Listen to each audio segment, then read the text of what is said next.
We're interviewing Molo Songololo, which is a really cool organization. And we're going to particularly focus on their child protection programs, their youth empowerment efforts, and their advocacy campaigns, such as Dignity for Girls. And so we're super eager to provide a platform for them that highlights the vital impact of the organization that is making an impact here in Cape Town and beyond. So today we're talking to Patric Solomons. So hello, Patric. How are you? Good morning to you and to your listeners. I'm well, thank you. That's good to hear. So let's get right into this. First of all, can you tell us a little bit of backstory, just really quick overview? Like, what is Molo Songololo? What do you do? And, yeah. Well, Molo Songololo is a non-profit organization that works with children. So we provide a lot of rights education work, life skills development, and leadership education for children. And we work largely with children in the school system, so children at primary school and high school. We also provide services, social support services to children who have been traumatized because of sexual violence.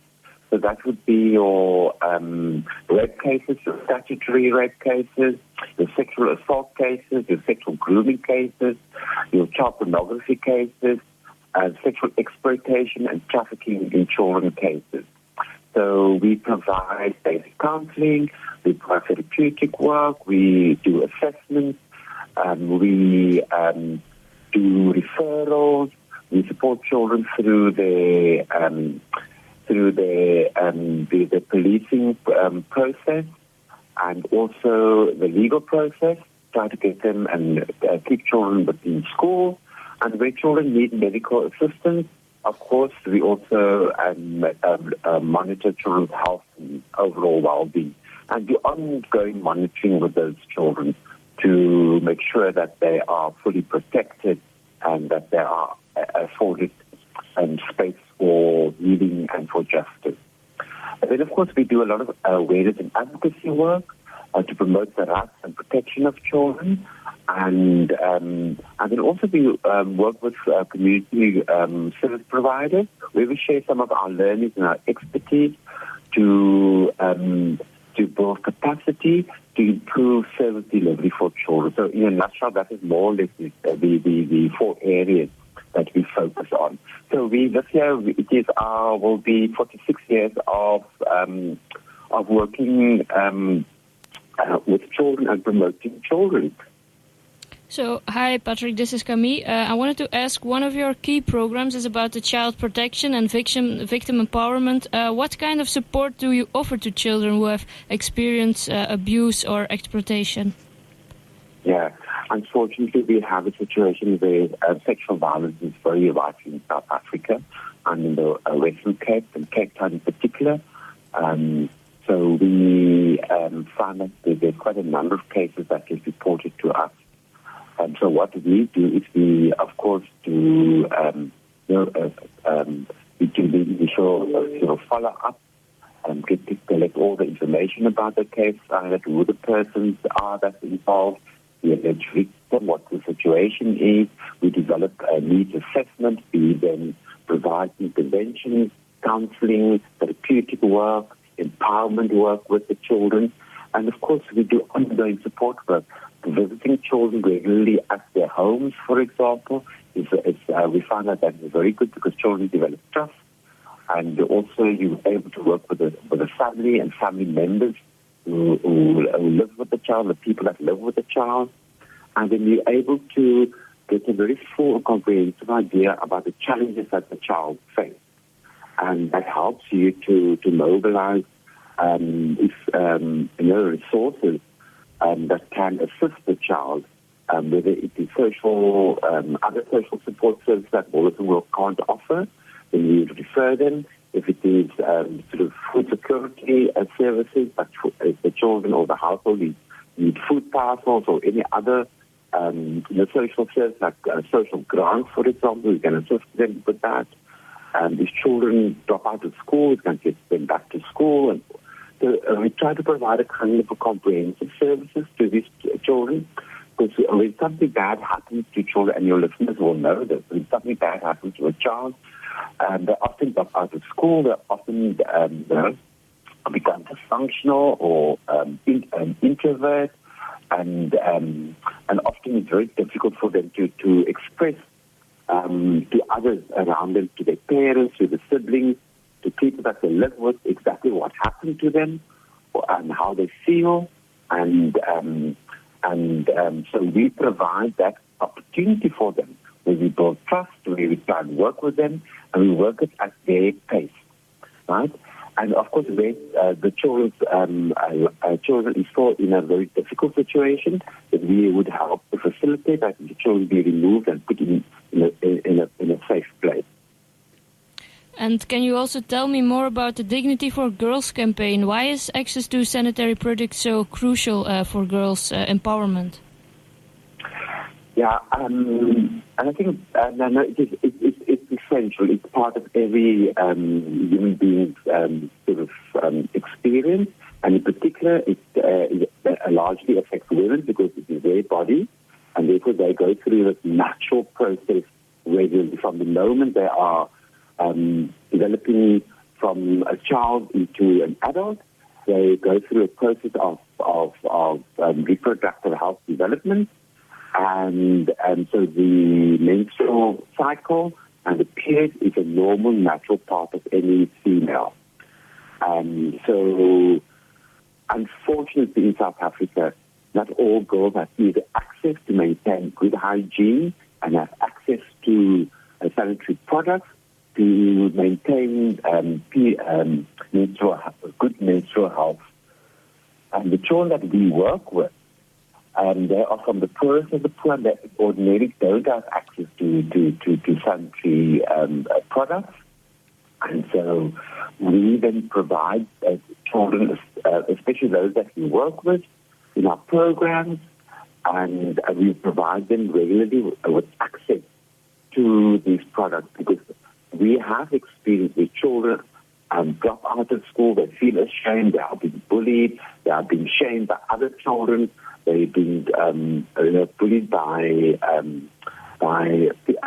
people on the street, because of the fact that they are experiencing normal, natural bodily function, and that is their period, their menstruation.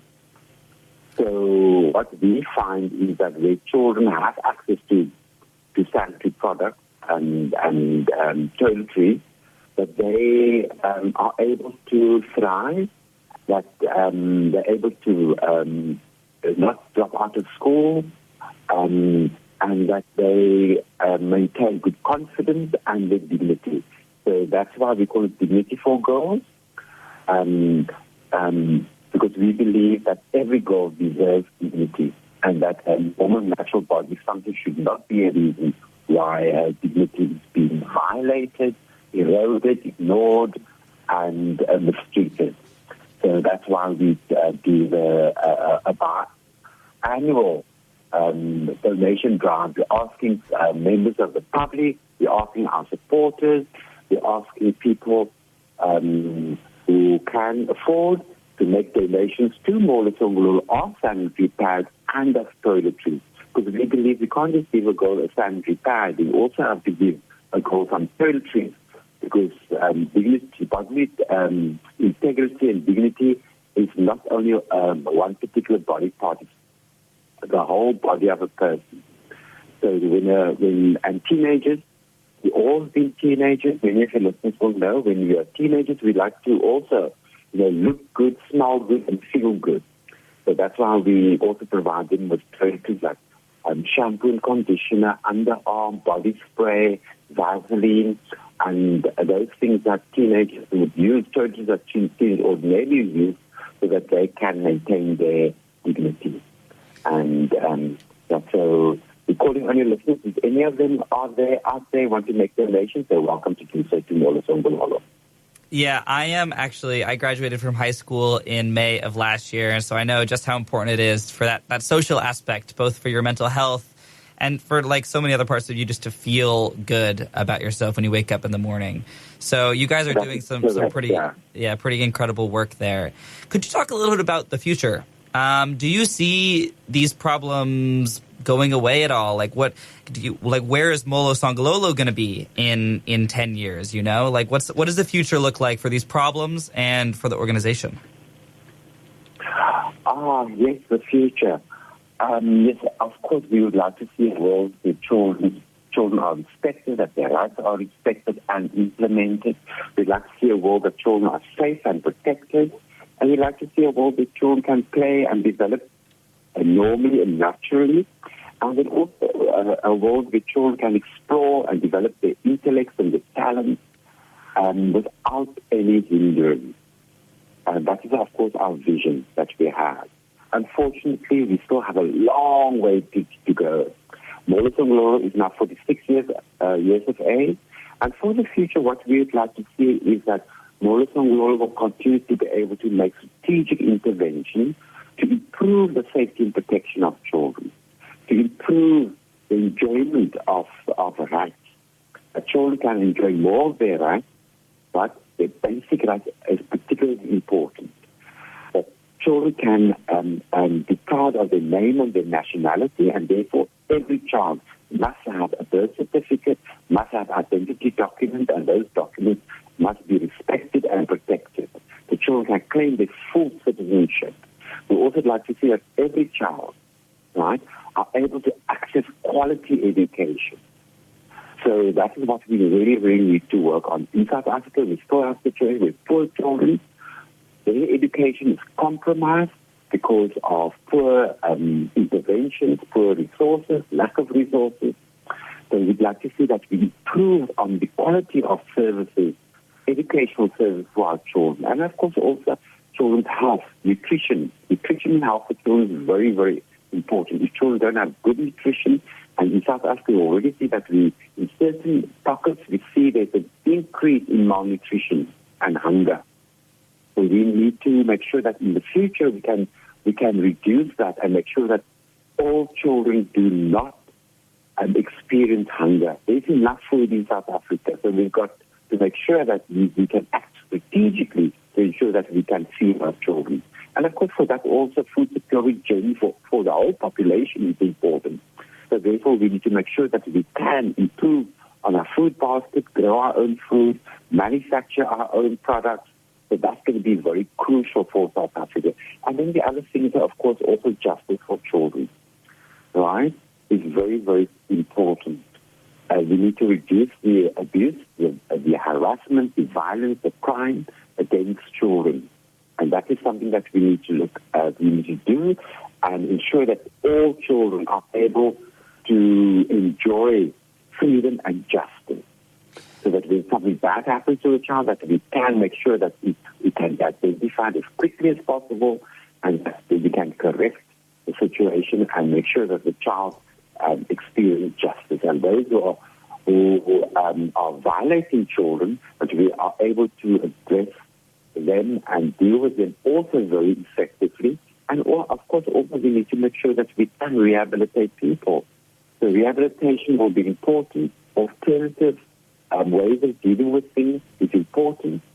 So we need to move away from a violent society to a more caring society, and a society where we can invest more on prevention, because that is where we can do much better, is to prevent these bad things from happening to our children.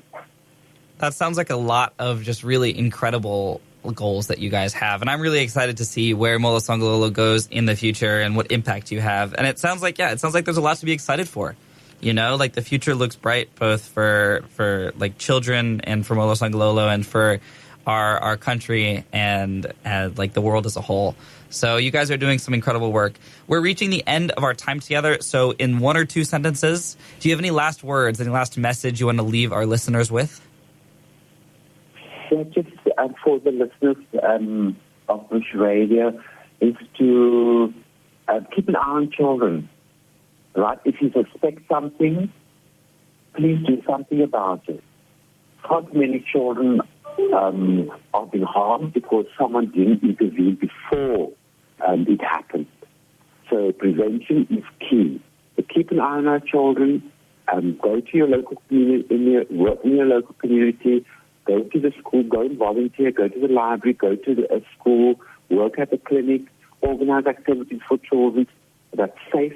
Monitor children, and see what you can do to improve the safety of children. Yeah, so thank you one more time, really, really quickly.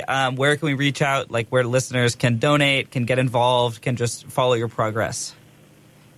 Because most of your listeners most likely on social media, so they can just check for Molo Songololo, and if they just type that in the search engines, they will be able to access our Facebook page, our other social media pages, and then, of course, also our contact numbers. So it's very, very easy. Just put in the search engine Molo Songololo, and then our contact details will pop up.